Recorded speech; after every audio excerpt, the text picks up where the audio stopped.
Ladies and gentlemen, boys and girls, children of all ages, welcome to Sox On Tap. Tony, my first reaction is just fuck yes, let's go. Sox versus return. That's where it all starts. It all starts taking care of business in-house in the Central Division. That's right, I'm a meatball.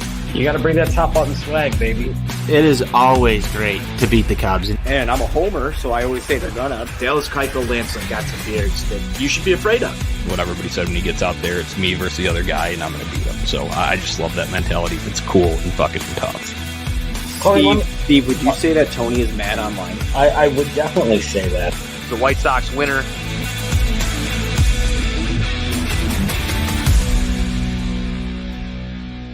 Hello, White Sox fans, and welcome in to a winning edition of the Sox On Tap postgame show.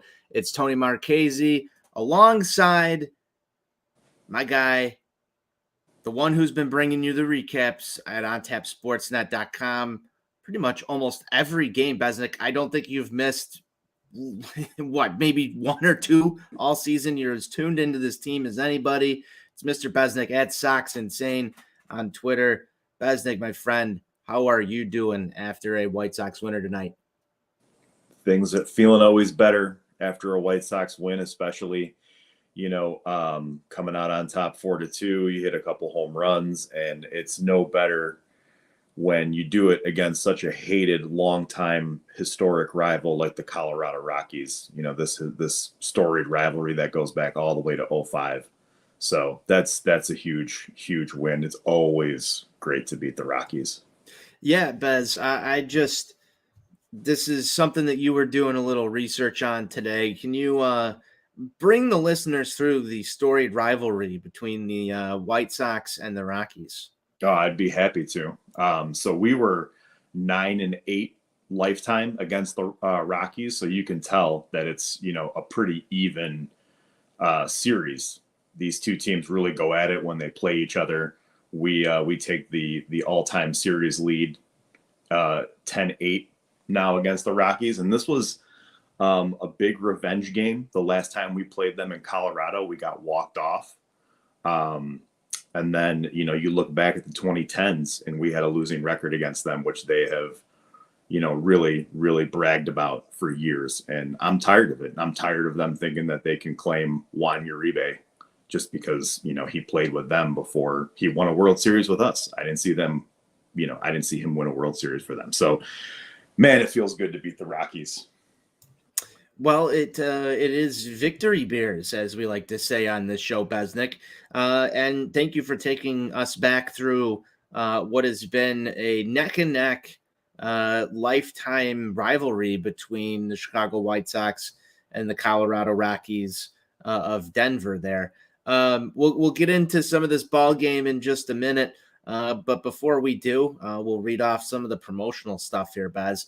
Be sure you're going to OnTapSportsNet.com so you can read Besnick's writing and recaps of all these White Sox games, and as well as his opinion pieces about Eloy Jimenez. Those were awesome earlier this season. He does some deep dive work as well.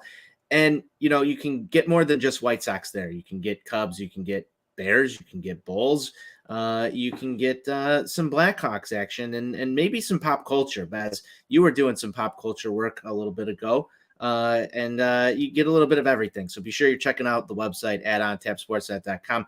Subscribe to the YouTube so you can get in here in the comment section. We can't see the comments on Twitter, so make sure you get on the YouTube stream. Come in here, interact with us. We love the comments. And join our guy White Sox Sale, who's normally in here in that comment section right there on the YouTube stream. Besnick, White Sox win 4-2 today. Michael Kopech took the mound. There was a lot of White Sox news we've got to break down, but let me get some initial thoughts from you on how you felt this ball game went. It's always great to get on the board early and see Eloy come in and set the tone with a big 3-run homer and take the lead there.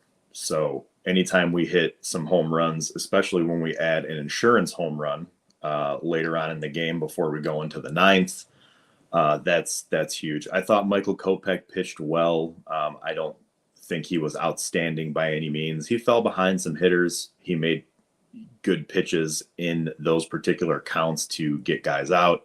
He got pulled after 5 innings and 80 pitches, but no walks, 3 strikeouts, just the homer allowed, and walked out of there after he retired the last 7 batters he faced. So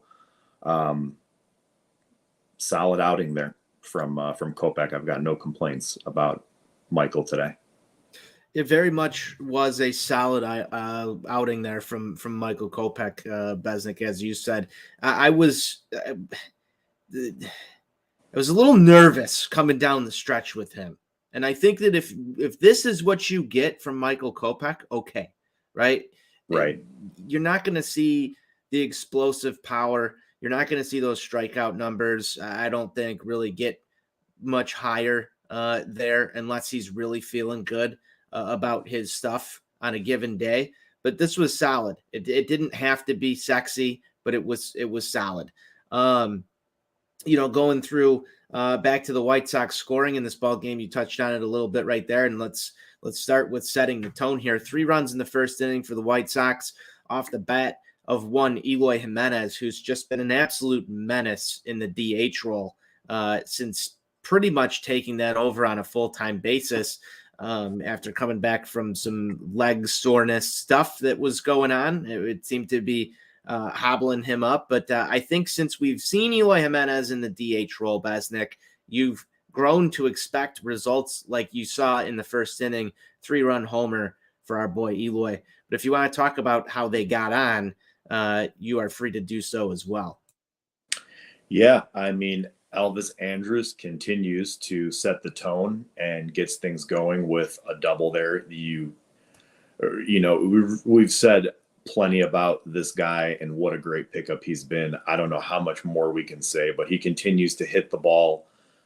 He continues to play solid defense and bring that, veteran leadership.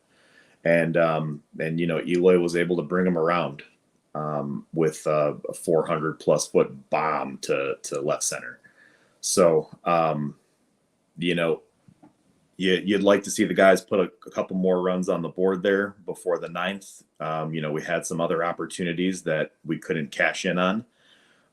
But again, to your point, Eloy has just been tearing the cover off the ball since he's been in that DH role, which I think is where a lot of people want to see him end up. At least from what I read on my timeline on twitter.com, people want him in that role permanently. And, that obviously creates some roster issues that we don't have to get into right now, but it feels good to see the old Eloy back.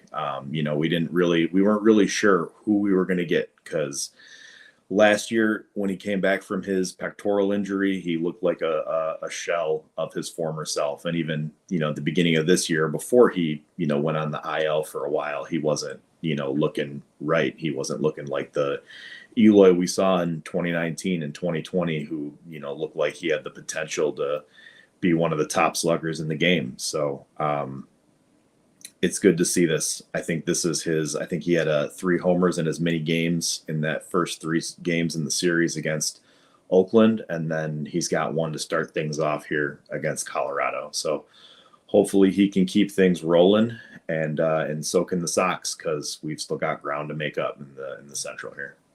Absolutely do, Besnick. And, tonight was at least a keep pace type win, and we'll get more to that towards the tail end of the show here. But let's keep it moving. Nothing really happening offensively for any of these teams until the 3rd inning. And the Rockies are able to get back on the board and get 2 runs across. But Besnick, this is a heated rivalry. How frustrating for them was it to not, get that tying run in the 3rd inning? That's a killer. I mean, that's another opportunity for them to get back in the game, maybe get that tying run in, and maybe keep that inning alive to get even more. Like we said, Kopech was solid, but he was not great. So that was a chance for them to, really put the hammer down and tie this all-time series up at 9 apiece.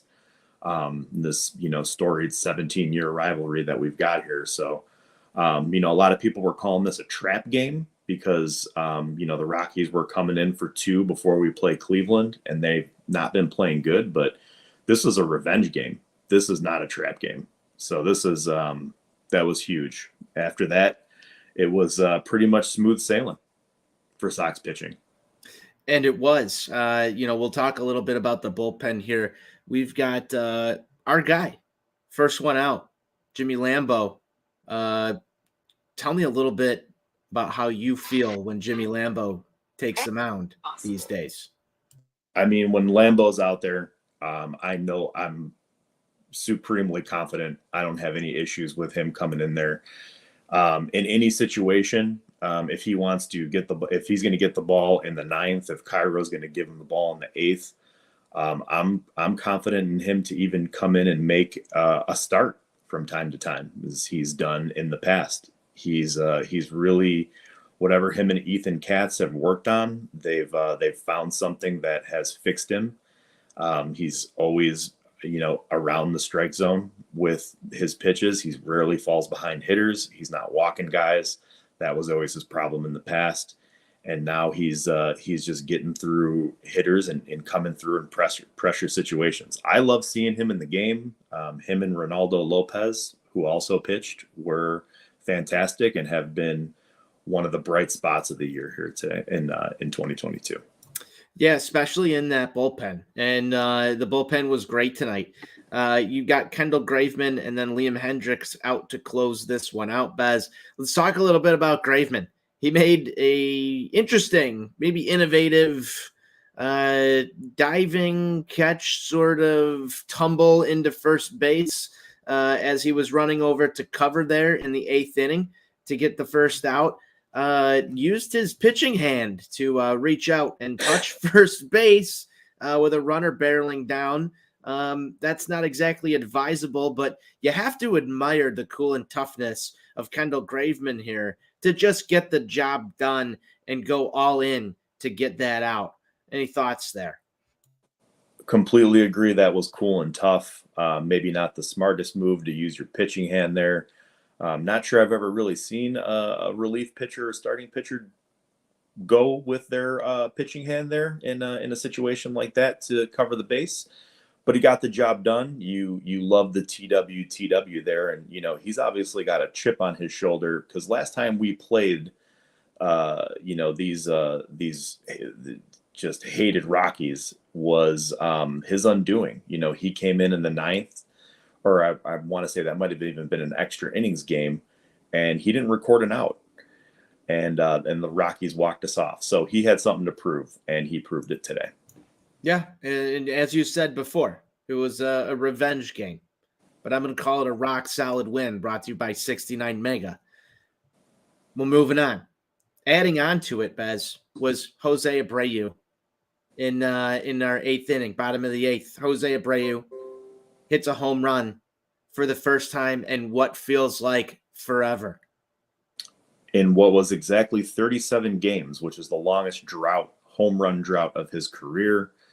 That was the last one was on August 3rd. We always talk about August Abreu. There was not a lot of Augusting this year since, that was the last homer he hit in August, one of 2 that he hit in the month.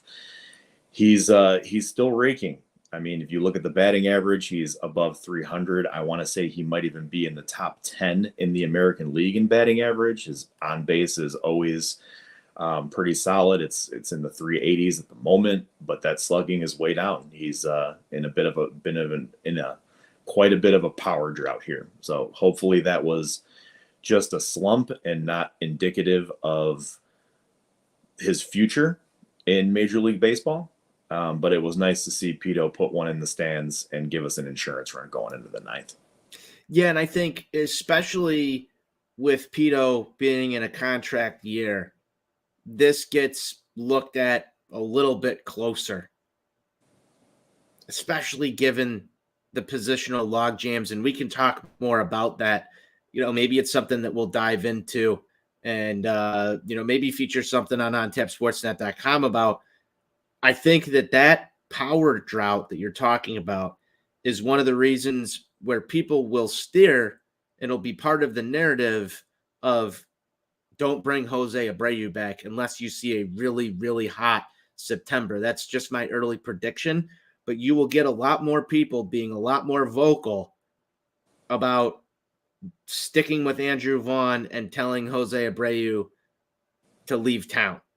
That's what I think will happen if you don't get a massive power surge down the stretch here from Jose Abreu. Yeah, I hope that's not the case. I have a hard time seeing the Chicago White Sox let Jose Abreu walk. I don't think that's something that I want to see them do. I want to see Pito back in a White Sox uniform next year. Not sure how much he's got left in the tank, how much he wants to play. But I agree. I think that's going to be the narrative is somebody's got to go. We don't want to see Eloy in left field. He needs to DH, and Vaughn's our first baseman of the future. So Jose's the odd man out, and we just need to let him walk. I don't think that's the answer, but I don't know. Then you have to live with Vaughn or Eloy in left. Neither are great options, but yeah, I don't envision the White Sox letting him walk. But hopefully that narrative changes, and hopefully we see Jose go on a tear. I'm right there with you, man. I am 100% with you. I want to see more Pito fireworks. I want to see more MVP shit, as you know. All right. Liam Hendricks comes in, closes this ball game down. We're all well and good. White Sox win. Now let's take a look around the division. Minnesota and Cleveland both secure victories. Now Minnesota's fallen back a little bit in this race, but the White Sox have a tough task. It's been the talk of the town lately. Do you believe in how many games back they are? Is it a left hand, a right hand column type debate? There's all sorts of debates that are out there, but it doesn't matter because at the end of the day, the White Sox have to catch them to even have these conversations. Cleveland goes on to win today. Thank goodness the White Sox win today because you can't afford to lose any ground against these guys at this point. And I think that's the sentiment that everybody has. But it's just good to see the boys take care of business. Can Cleveland continue this hot streak? What's going on here? Because it might take the White Sox taking this into their own hands in order to derail them. We've got a game coming up with Cleveland on Thursday, but I kind of want the Cleveland Guardians to lose tomorrow. I might need that for my personal mental health. Besnick, what are your thoughts here on the AL Central? I mean, the Sox need to control what they can, and that's just winning the games that are on their schedule, regardless of who they're playing. 3 games is kind of a lot to make up in 20 games, and I think they have a couple games. I think they might have 22 or 23 games left to play, with the difference there in the loss column, as everyone talks about on Twitter.com. So, you've got this game against Colorado. Maybe this is the trap game going into the game against Cleveland, but it's still a big game. Then you got 3 games against Detroit. So that gives me a little bit of hope there. If we can take care of business in these next 2, at least, pick up a game in the next 2 or keep it at 3. And then we've got actually 6 against Cleveland. So we've got the 3 against Cleveland. I'm sorry, the 3 against Detroit, 3 against Cleveland, and then another 3 against Detroit. So that's pretty favorable there. We mopped the floor with Detroit several times this year. I think we've already swept them twice. So let's make it 3 and 4 times and make this thing a tight race going into that last week and a half of the season. Yeah, I mean, it's every game matters. We've said that from the beginning of the season. You've got to set the tone, and you've got to set the tone daily. It's going to come down to the wire, but these games against Cleveland, starting this Thursday and then next week, are going to be very, very important and key matchups for the Chicago White Sox this season. We've talked a little bit about this before, but in order to take the season series with them, you need all 4. So you're going to have to get that win Thursday. Otherwise, morale is going to start to just go to all-time level lows, I think, in the White Sox fan base on Thursday afternoon. That's going to be an early game at 12:10 start Chicago time. Yeah, it's just going to be interesting to see how this all plays out. Are you locked in for this? Like, are you ready as a White Sox fan? Are you ready for the next week? Because it's going to be an epic roller coaster. I'm ready. I mean, I love that we've got Dylan Cease going tomorrow against this Rockies squad that's in last place. And then we've got Lance Lynn. I love the news that Lance got slotted into that Thursday game to make the start. He's been pitching phenomenally lately. I think it's an ERA in the ones over his last 4 or 5 starts. So perfect opportunity there for the big bastard to come in and hopefully make a statement. I mean, if you can come in and win that game and bring the lead to 2, keep it at 3, going into that Detroit series, I mean, these next 2 games are absolutely huge. Every game is, as you said, but these next 2, with 2 of our best on the mound, it's important to win both, especially the one against Cleveland. Yes, sir. Yes, sir. Absolutely. And you brought up the first little bit of news there. Perfect little transition into Lucas Giolito kind of getting bumped from a start. Lance Lynn's going to get that game against the Cleveland Guardians. I saw a lot of commentary about, potentially moving Cease back into that spot. And how many days rest are people going to wind up on? You had that off day, to play in there on Monday. So, Besnick, I'm happy that they've done this. That's an encouraging sign that they've done this, and they recognize that Lucas Giolito might not give you the best chance to win against Cleveland. But could you imagine being in Lucas Giolito's camp here? Because you come into this season, you had I'm pretty sure an extension offered, or at least, some debate back and forth in arbitration. Yep. And now you're getting your start bumped in what is probably the most important spot of the entire season. That can't feel good.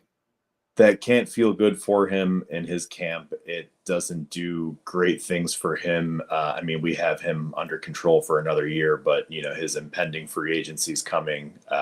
We don't really know the details of that contract offer, if there is one. No one has #confirmed that, but he can't feel good about it. But the flip side of that is too bad. I mean, he's earned it. At this point, he's earned it, earned being the guy that gets bumped for the better guy, because at this point, he's performed like a 5th starter when you compare him to the rest of the rotation. So our guy Sean Roberts on this show earlier this year, I think this was back in June or July, had us run a poll about, would you include Lucas Giolito on your playoff roster? And a lot of people got sort of upset at the poll at the time and said, of course, like Lucas Giolito, like a lot of the same stuff. And now, where are you at on that? If I were to ask you right now, is he getting a start in a playoff game should the White Sox make it there? For me, I don't think so. But do I think the White Sox are giving him a start? I think probably, because there's a bigger body of work there for him. This is a guy who did throw a no-hitter. He did have that phenomenal start in Oakland in the playoffs a few years ago. We can't take that away from him. So he's come through for us before, but the way he's pitched this year gives me no confidence. The problem is, we're kind of seeing Michael Kopech. He had a nice start today, but we're kind of seeing him run out of gas a little bit. So I'm not sure what you do there after Cease and Lynn and Cueto. I'm not sure who that 4th guy is. It's definitely between those 2. And, whoever, what I think the White Sox would do was probably put Kopech in the bullpen and go with Giolito. And I guess I would be okay with that, but I'm sure Giolito would be I would have Giolito on a very short leash. Yeah, it's just an interesting development in Lucas Giolito's career. And Yeah. really want to see tap. Of course, you don't want to see these guys sort of regress into uh, old bad habits or just not getting the job done.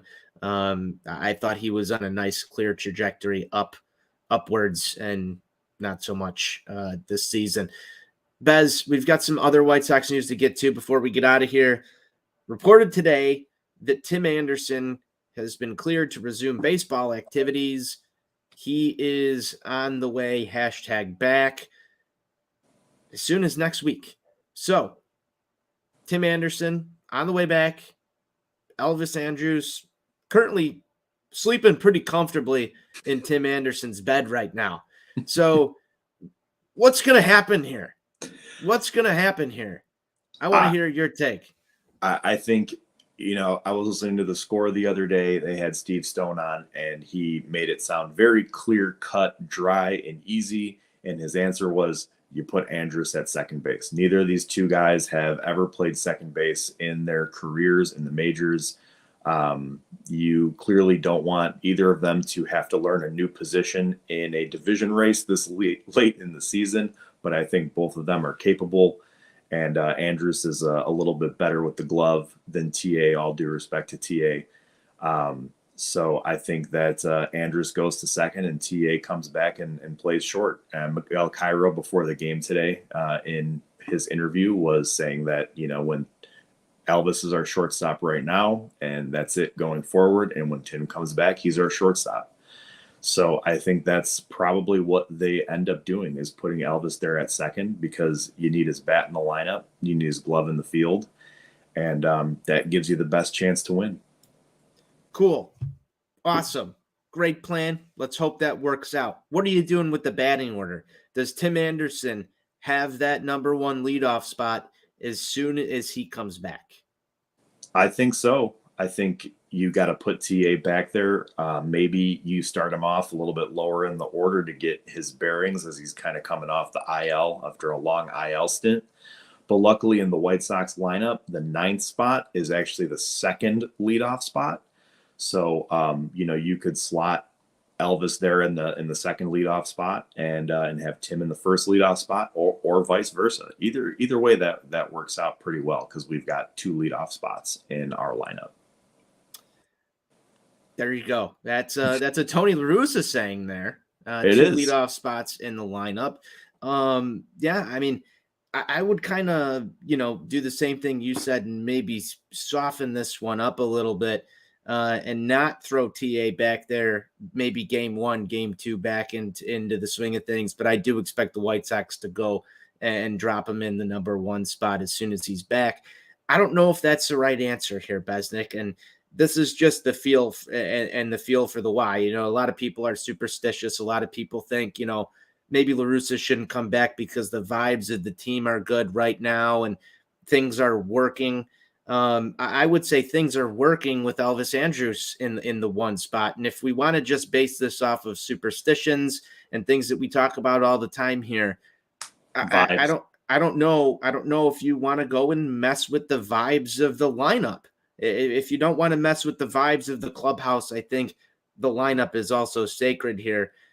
Miguel Cairo should practice what he's been preaching and drop Timmy in the batting order. If he really wants to leave his mark on this team, he'll do that, because so far it's worked with his guy there.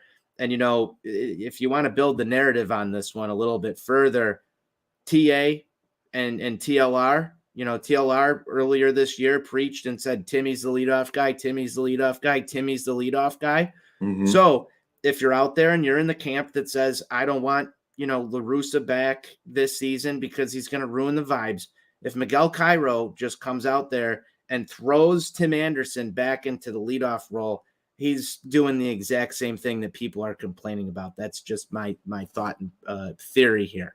So, we've got, our guy Steve in here, Miguel Cairo, my manager. So we know Steve is firmly in the camp of not wanting TA back in the leadoff role. That's perfect. We've already got his take. So that's out there. But Besnick, any other thoughts on this before we get to our guy Luis Robert? I don't think anyone knows what Cairo's going to do other than start TA at shortstop. The rest is speculation.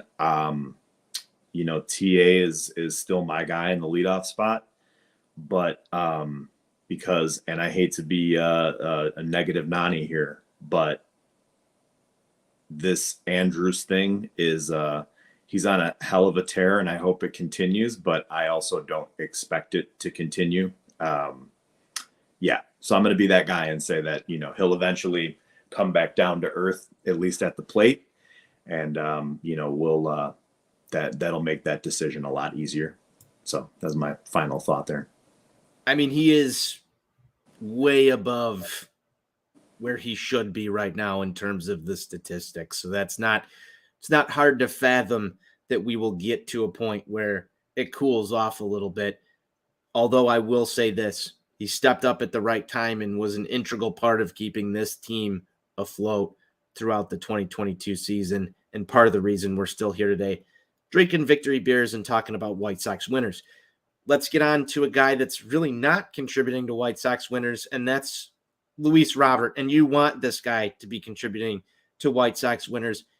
First day back in the lineup after what feels like forever for the foreverth time. Luis Robert back in the lineup. The last stint, if you have forgotten, Luis Robert was swinging with one hand for what was like about a week, maybe week and a half span. And then, you know, was away from the team, had some issues, then was swinging with one hand again, and then went away for a while. Well, he was back today. He kept two hands on the bat. He's still batting seventh in the order, and I don't think that Luis Robert, fully healthy, ever bats seventh in this White Sox lineup. Wasn't really able to do much, and then the last two at-bats are where things started to kind of break apart, and I'm pretty sure that last swing was one-handed once again. That wrist has been a problem since sliding into second base and injuring it on a stolen base attempt. Mm-hmm. Is it time to shut him down? I think so. I put out a tweet earlier or this evening during the game that it's, you know, probably time to shut him down. I mean, this is the second attempt to come back from this wrist injury. And, you know, again, we're seeing him swing with one hand. The first at bat looked pretty good. He hit the ball pretty hard. He got robbed of a single. The third baseman made a nice play, and, you know, it resulted in a ground out. But the next two were horrendous, and it was what we've seen from him in the past. And this has just been a really weird year by Luis Robert. This wrist injury now twice. He had that mysterious illness that kept him out of the lineup for weeks, where I think we were just told he had a virus, and that was it. So, you know, the dizziness, lightheadedness that caused him to leave the game in Minnesota. And he, I mean, you look at the numbers, his batting average, his RBIs, all of that is where you would want it to be, where if he put together a full healthy season, you know, he's got some pretty rock solid numbers. So it's unfortunate. He just couldn't stay healthy this year. I think it's just time. Enough is enough to just sit him down for the rest of the year. This doesn't make sense to me. Johnny and I had this discussion on Sunday Fun Day about whether or not they haven't shut him down, or you shouldn't shut him down, because Luis Robert on defense and Luis Robert as a pinch runner and Luis Robert as a seventh hitter at 20-30% is better than your ulterior options like Adam Engel or somebody else out there, because of what they provide is just a little bit different of a skill set when it comes to, you know, Luis Robert versus, you know, whoever else it is, because you might have to have Adam Hazley up on the roster, or, you know, whoever else that is to come up here and fill in. I don't think Mark Payton's going to be able to get the job done. I think it's a little too early to call up Colas, and you're not getting that center field play from him. And if something happens to AJ Pollock and you've made the determination to shut down Luis Robert, our kind of conspiracy theory, little tinfoil hat time, is that whatever is plaguing him probably will require surgery this offseason and keep him out for somewhere between 6 to 12 weeks. And you don't want to do that right now. So if that's the case, does that change your mind just a little bit on whether or not it's time to shut him down? Maybe a little bit. I mean, at the plate, you can't have him in the lineup. You can't have him up there swinging with one hand. Even if the alternative is Adam Hazley or Adam Engel, at least, two hands is better than one. I do like the idea of having him in there as a pinch runner, defensive replacement. It's really strange where, he's not injured enough to not play, but he's too injured to play. So it's very weird. But I don't think, I think I still shut him down. I want a guy on the roster who's fully healthy, who can be in the lineup every day. There you have it. Besnick gave his take on whether or not we should shut down Luis Robert for the season. And that's leads us to sort of the last topic here for the night. Tony La Russa's in the building, but he's not in the dugout. And there's been some conflicting stuff that's gone on back and forth here. This is the first time it feels like Rick Hahn has spoke to the media in forever, kind of delivered a statement. This is not verbatim, but pretty much said they're leaving it to the experts on whether or not he will manage again. Ozzie Guillen had some fiery words on the pregame show about whether or not this was a distraction to White Sox players. And what did he have to say?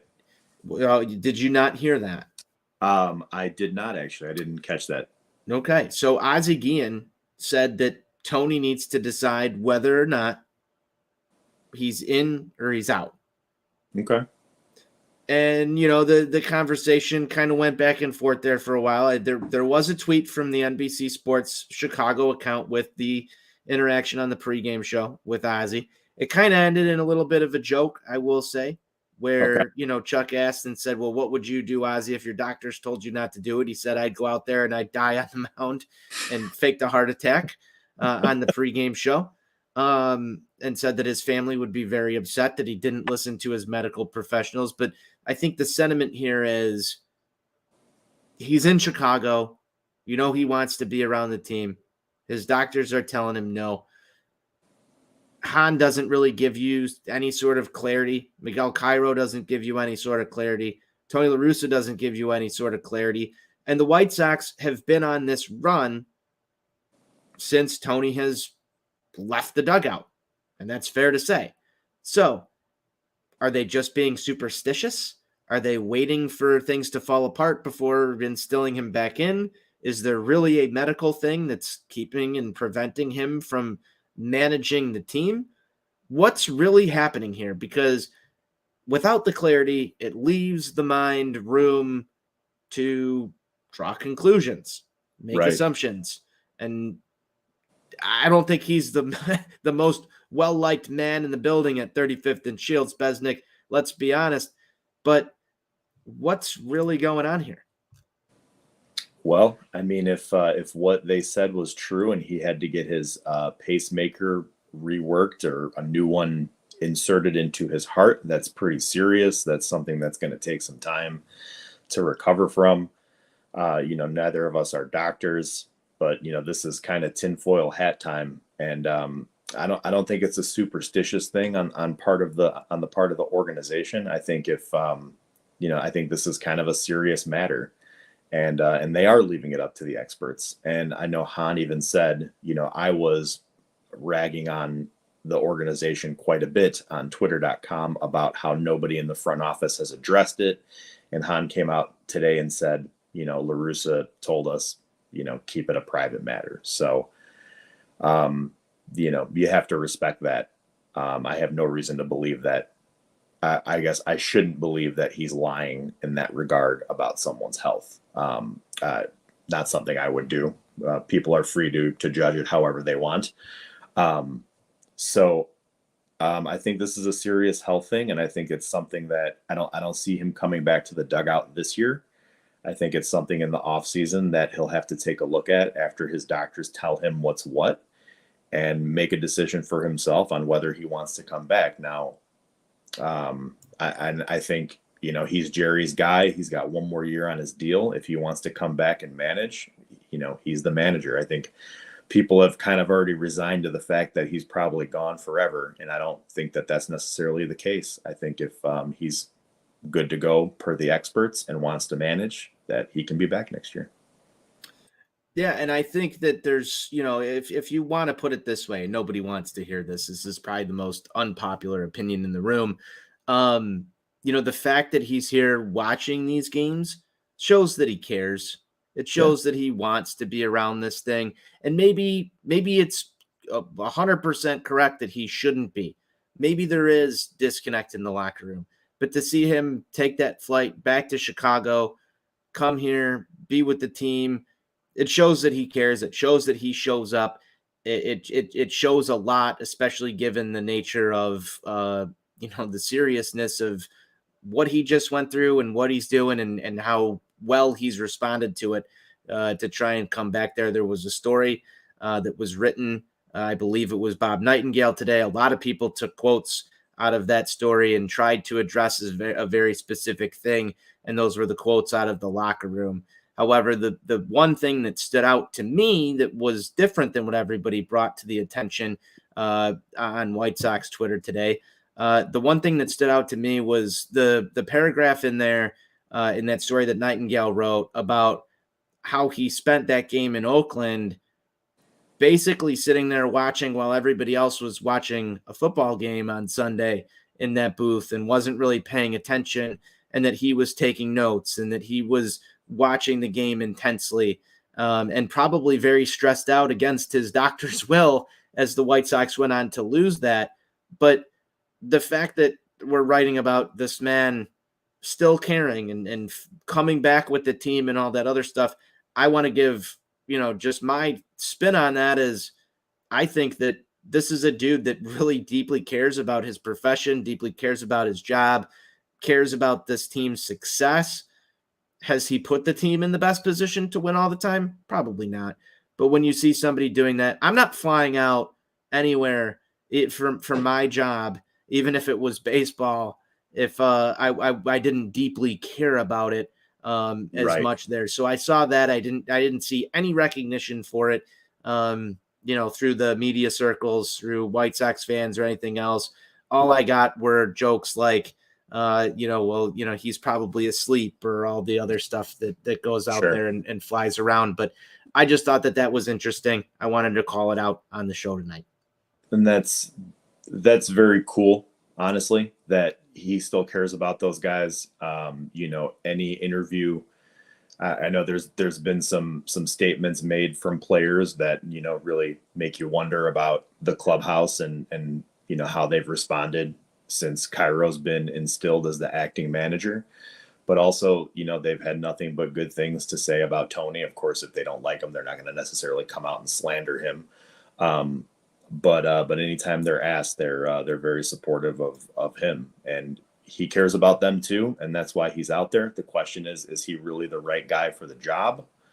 As you put it, he hasn't always put them in the best position to win. This is a very, very talented team that is severely underperformed, and someone's accountable to that.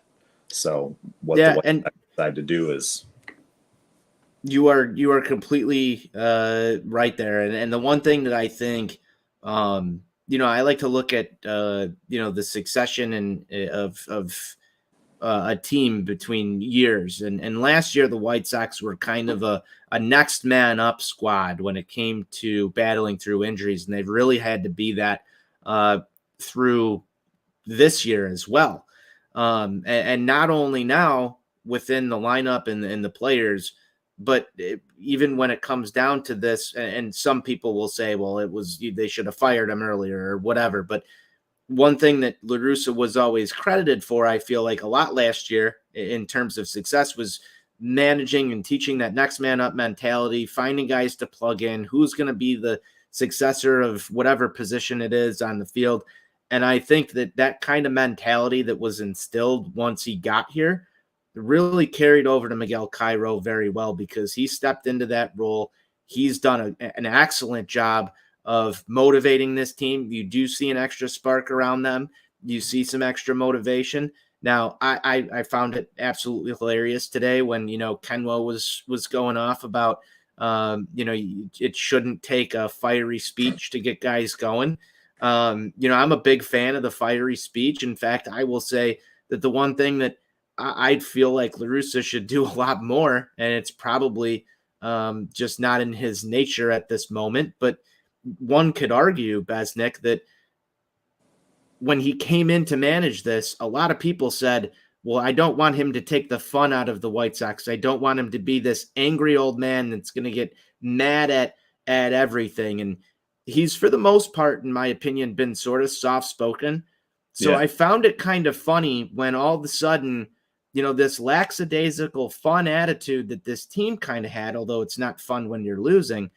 I'm looking at last year a little bit with this, but you come into this year and it's like, well, we need somebody to go flip a table and yell at these guys, which is what people were afraid that Russo was going to do. And then now we're giving this credit to this fiery, you're here or you want to win or get the fuck out type mentality. It's just kind of interesting how all that shakes out. But I do want to say the next man up mentality, Miguel Cairo has really stepped into that, embraced it, and done a fucking wonderful job getting this team pretty much back into this race.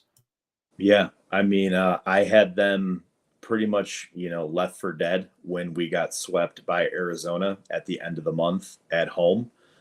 We fell below 500. I think we were 6 games out at that point. Going into September, I thought they were done. And you're right. Cairo's done a phenomenal job. Putting Andrus in that leadoff spot, the way he's performed, you do see a lot more spark. You see him in the dugout; he's a little more fiery. And to your point, that's what they needed. They needed that kind of wake up call. On the other hand, to Ken's point, as much as I hate to agree with Ken, you're a professional baseball player. You're getting paid millions of dollars. You shouldn't need somebody to come scream in your face to get up and get out there and bust your ass every day. So we can go down that rabbit hole quite a bit, but I'll leave it with I'm very happy with what Miguel Cairo's done so far this year in the 13, 14 games that he's been here. Hopefully they let him manage out the rest of the season. At this point, the only thing I want to see is for the White Sox to play whatever the best brand of baseball they can play is for the rest of the year and, let the cards fall as they may. Very well said. And that'll just about do it here for us at Sox on Tap. Thank you for tuning in to tonight's post-game show. Sox win by a score of 4-2 over the Colorado Rockies. If you missed the show earlier, Besnick explained why this is an absolute heated rivalry between the Chicago White Sox and the Colorado Rockies of Denver. We went through the storied, just absolute rivalry these two ball clubs have had with each other. I think it was since 2005, you said, Besnick? Yep. 2005, 18 games, 18 absolute battles. And we'll see number 19 tomorrow. Hopefully the Sox can improve to 11-8 all time versus them. Let's kick some Rocky ass. All right. Well, we're going to finish it up here. You got a pick to click for tomorrow? Yes. I'm going to go with Andrew Vaughn. Andrew Vaughn, I love it. I love that pick. I think that I will go with Mr. Jose Abreu again. Because, if you can't August, you might as well September. Perfect. I love it. Nope, let's go on a tear. That's who I'm taking. Ball go far, team go far. As Steve said, he got the job done today. Had some fireworks. All right, that'll just about do it for us here at Sox on Tap. Thank you to all those who tuned in and dropped comments in. Subscribe to the YouTube at On Tap Sportsnet. On Twitter, you can find Besnick at Sox Insane, myself at Tony on Tap, the show at Sox on Tap. That'll do it for us here. Sox win 4-2. The victory beers taste better. And Besnick White Sox forever. White Sox forever.